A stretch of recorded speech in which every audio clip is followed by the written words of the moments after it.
Mindanao Command tiniyak naman ng paghinto ng karahasan kasunod ng pagkasawi ng mga miyembro ng PNP staff sa Mamasapano, Maguindanao. Yan ang tinutukan namin kasama si Joey Dalumpines ng PIA Davao.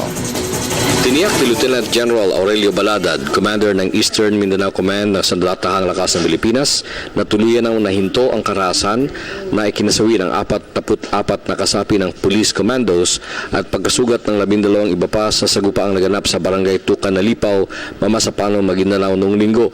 Anya, nakatulong ang madaling pamamagitan ng Joint Coordinating Committee on the Cessation of Hostilities ng Pamahalaan at Moro Islamic Liberation Front at ang pag-uusap ng mga peace panels para mahinto ang sigalot.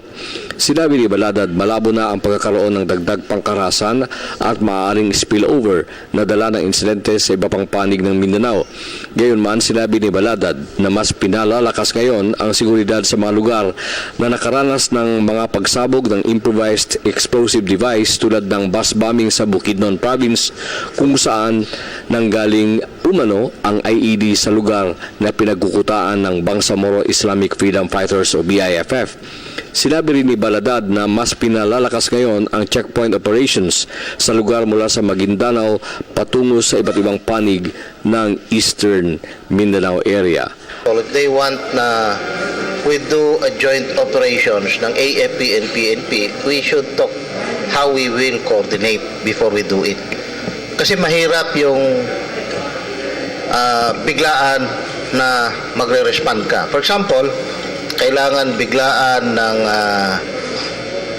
Davao City PNP ng reinforcements in Paquibato District because yung kanilang police na atake doon.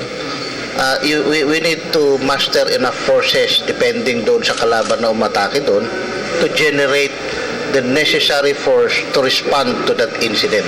Para sa Telebisyon ng Bayan, Joey Dalumpines ng Philippine Information Agency Davao Region, nagulat.